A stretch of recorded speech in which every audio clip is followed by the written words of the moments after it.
नमस्कार, NMF news पर आप सभी का बहुत स्वागत। मैं हूं आपके साथ अभिषेक पुंडलिक। महाराष्ट्र का शनिवार वाड़ा लगातार सुर्खियों में बना हुआ है। कई दिन पहले महाराष्ट्र के शनिवार वाड़ा से एक विवाद उस वक्त उपजा जब तीन मुस्लिम महिलाओं ने शनिवार वाड़ा में नमाज पढ़ी। शनिवार वाड़ा एक एएसआई प्रोटेक्टेड मॉन्यूमेंट है जिसमें इस तरीके की धार्मिक गतिविधियां करना अलाउ नहीं है, लेकिन उसके बावजूद भी तीन मुस्लिम महिलाओं ने वहां नमाज पढ़ी। विवाद और ज्यादा तब गहरा गया जब बीजेपी सांसद मेधा कुलकर्णी ने वहां जाकर गोमूत्र से उसकी सफाई की और बड़ी तल्ख टिप्पणी भी की। इस घटना को लेकर पुलिस का भी बयान सामने आया। बीजेपी के मंत्री नीतीश राणे ने भी अपनी प्रतिक्रिया व्यक्त की और साथ में महाराष्ट्र के मुख्यमंत्री देवेंद्र फडणवीस का भी इस पर बयान आया और उन्होंने कहा है कि इस तरीके की गतिविधियां, कोई भी गतिविधि नियम और विनियम के खिलाफ अगर की जाएगी तो उसके ऊपर सख्त कार्रवाई की जाएगी। तो इसी विषय पर चर्चा करेंगे। मेरे साथ मौजूद हैं संजीव चौहान जी, वरिष्ठ पत्रकार हैं। सर, बहुत स्वागत आपका। शनिवार वाड़ा में जो ये घटना हुई अभी 2-3 दिन पहले, वो कितनी सही है? क्या ऐसा वहां होना चाहिए था? सबसे पहले तो इसी पर अगर बात करें। देखिए अभिषेक जी, विपक्ष के आरोप ये हैं कि इस पर राजनीति की जा रही है, इस मुद्दे को तूल दिया जा रहा है, लेकिन कुछ सवाल हैं जो समझने चाहिए कि बीजेपी ने क्या किया, इसमें उसका रुख क्या रहा। क्या उसने व्यवस्था को प्राथमिकता नहीं दी भावनाओं की बजाय? क्योंकि फडणवीस ने, अगर आप देखिए, तुरंत बयान देकर माहौल को बिगड़ने से रोका। एक ये भी बात है। अगर वो चुप रहते तो ये विवाद और भड़क सकता था और इसको तूल दिया जा सकता था। और साथ ही सरकार ने यह भी साबित किया है कहीं कि भाई हमारे लिए कानून की मर्यादा सबसे ऊपर है, धर्म या भावनाएं नहीं, जो उन्होंने अपनी बात सामने रखी है। और एक धार्मिक झगड़े में नहीं परिवर्तित किया है इस पूरे मामले को, नियम कायदे कानून की उन्होंने यहां पर बात की है। तो अगर देखें तो फडणवीस ने, अगर उन पर आरोप लग रहे हैं तो हमारा पूछना भी यही है कि, और मानना भी है कि फडणवीस ने आग लगाई नहीं बल्कि एक तरह से आग बुझाने का काम किया इस पर, जो उन्होंने बयान दिया है। क्योंकि उन्होंने कहा है जो भी गलत है उसके खिलाफ कार्रवाई की जाएगी। तो उस पर राजनीति कहां है? शनिवार वाड़ा में नमाज पढ़ना सही है या गलत है? देखिए, पुरातत्व विभाग के अंतर्गत वो आता है, तो पहला उल्लंघन तो उधर से हुआ कि वहां पर जो इस तरह से प्रोटेक्टेड मॉन्यूमेंट्स होते हैं वहां इस तरह की इजाजत नहीं होती है। तो सबसे पहले ऐसी घटना घटी ही क्यों, जिसके बाद इस तरह की कार्रवाई की बात की जा रही है? तो कायदे में तो अगर कानूनन कहें तो वो गलत है। ठीक है। शनिवार वाड़ा की अगर बात करें तो पेशवाओं द्वारा से 1736 में बनाया गया था। 13 मंजिला इमारत थी। हालांकि उसके बाद 18वीं सदी में फिर इसमें बड़े हिस्से में आग लगी और वो इमारत उस तरीके से नहीं रह पाई। लेकिन आज भी लोग वहां उस मॉन्यूमेंट को देखने जाते हैं, घूमने जाते हैं और अपने इतिहास को देखते हैं। ऐसे में सर, मेधा कुलकर्णी ने जिस तरीके से गोमूत्र ले जाकर वहां साफ सफाई की, वो क्या सही था? अब यहां पर भी अभिषेक समझना होगा कि दोनों धर्मों के अपने अपने प्रतीक हैं। उन्होंने नमाज पढ़ा तो इन्होंने अपने धर्म के हिसाब से गोमूत्र छिड़क कर वहां पर उसका एक तरह से शुद्धिकरण किया। तो अब इसमें अगर आप एक को गलत कहेंगे तो दूसरा सही नहीं हो सकता। या तो ये भी सही है, ये भी सही है, या दोनों गलत हैं। तो ये कह देना कि उन्होंने जो किया वो गलत किया, वो ऐसा नहीं करना चाहिए था उन्हें, या उन्होंने ऐसा कर बात को तूल दे दिया, तो ये भी एक पक्षीय बात होगी। हाँ, बीजेपी में महाराष्ट्र के जो मंत्री हैं नीतीश राणे, उन्होंने क्या कुछ कहा, इससे थोड़ा सा क्लियरिटी आपको मिलेगी, सुनवाइएगा जरा।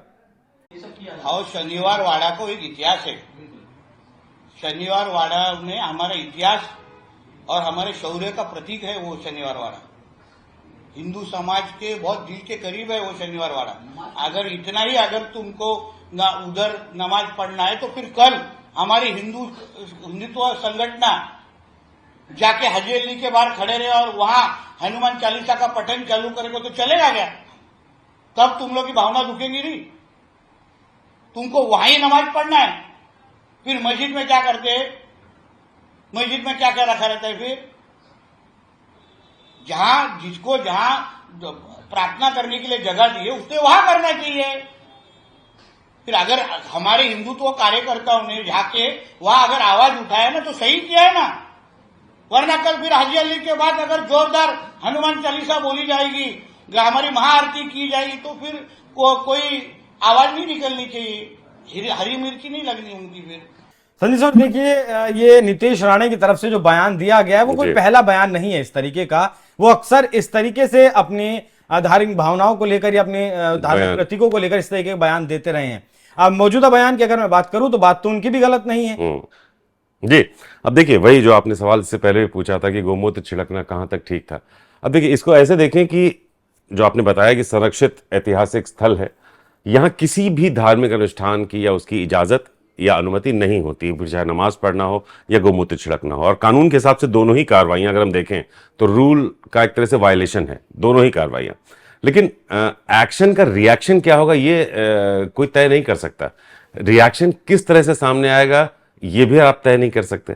तो यहाँ पर जो भी हुआ इसको हम सामाजिक नजरिए से देखें तो ये एक प्रतिक्रिया या एक तरह का विरोध बन जाता है जो भी घटना वहां पर घटी। और यहाँ पर सरकार ने जिस तरह से वहां पर सख्त कार्रवाई की है वो तो रूल ऑफ लॉ को स्थापित करने की कोशिश की है, क्योंकि अगर इस चीज को हाथ से जाने दिया जाता या इस तरह की बात, सरकार ने ये नहीं कहा किस पक्ष पर कार्रवाई करेगी, जिसने भी गलत किया है उसके खिलाफ कार्रवाई की जाएगी। तो यहाँ पर तो रूल ऑफ लॉ को मेंटेन करने का काम किया। इसमें एक चीज जो गलत हो गई थी उससे दूसरी चीज को सही नहीं ठहरा रही है सरकार।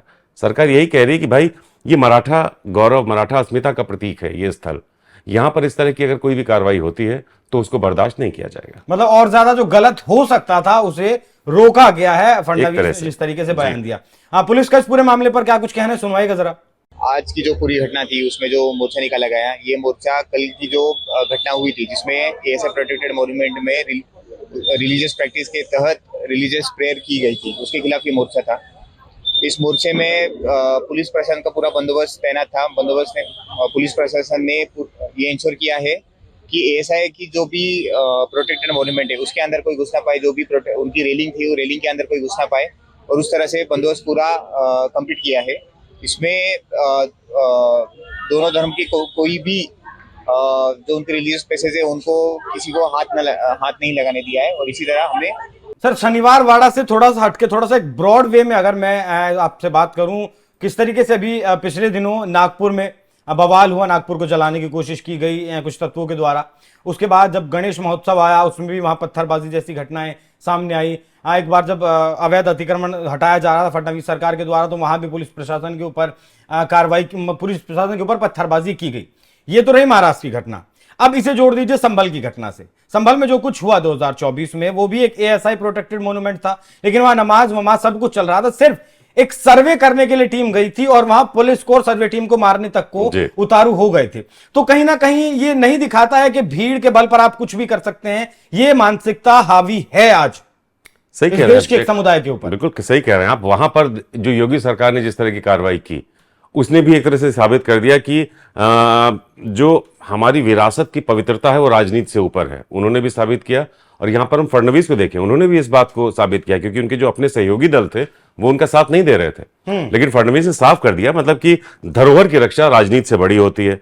एक तरह से आप देखिए जिस तरह से टैकल किया गया इन दोनों ही घटनाओं में, वहां पर महाराष्ट्र में खासतौर पर हम बात करें तो बीजेपी ने एक तरह से अपना नेतृत्व साबित किया है, जबकि सहयोगी दल उनका साथ नहीं दे रहे थे। और उन्होंने स्थिति पर नियंत्रण रखा, अपनी लीडरशिप दिखाई और साफ कर दिया है कि नीति और अनुशासन से समझौता नहीं किया जाएगा। सत्ता साझा हो सकती है, सिद्धांत साझा नहीं हो सकते। ये हम महाराष्ट्र की बात करें। यूपी में भी आप देखिए जिस तरह से प्रोटेक्टेड इमारत थी लेकिन वहां पर सब चल रहा था, वहां पर भी कार्रवाई हुई है। तो एक तरह से ये कार्रवाई एक स्वस्थ समाज जिसकी हम परिकल्पना करते हैं उसके लिए जरूरी है। कोई भी पक्ष ये तो महसूस ना करे ना कि उसके हितों को दबाया जा रहा है या उसको सुना नहीं जा रहा है। ये भी बातें की जाती हैं कि बहुसंख्यक होने के बावजूद हमारी आवाज कहीं दरकिनार कर दी जाती है। और जब ऐसे सेंटिमेंट्स बहुत ज्यादा अंदर घुटते हैं, पलते हैं, तो वो एक विस्फोट की शक्ल में किसी अप्रिय घटना के तौर पर सामने आते हैं।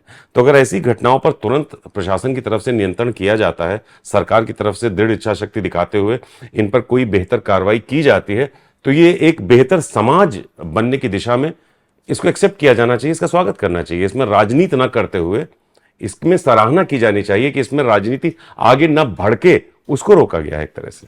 बिल्कुल। और जो शिवसेना है, एकनाथ शिंदे की पार्टी की तरफ से आलोचना की गई, जो काम किया बीजेपी सांसद मेधा कुलकर्णी ने, और उसके बाद देवेंद्र फडणवीस का यह बयान आना कि कोई भी गलत करेगा वो नपेगा, वो कोई भी हो, कहीं भी हो, किसी भी चीज से, मतलब जो धार्मिक चीजें हैं उनके साथ तो किसी भी तरीके का कोई भी विकार बर्दाश्त नहीं किया जाएगा। बाकी संजीव सर बहुत धन्यवाद आपका इस खबर पर हमारे साथ जुड़ने के लिए। बाकी शनिवार वाड़ा में जो कुछ हुआ, मेधा कुलकर्णी ने जो कुछ किया और उसके बाद देवेंद्र फडणवीस ने जिस तरीके से सत्ता संभाली और कई बार महाराष्ट्र को जलाने की कोशिश की गई और जिस तरीके से, जिस बेहतर ढंग से उन्होंने कानून व्यवस्था को बनाकर रखा, उस पर आप लोगों की क्या कुछ राय है कमेंट बॉक्स में जरूर बताइएगा। नमस्कार।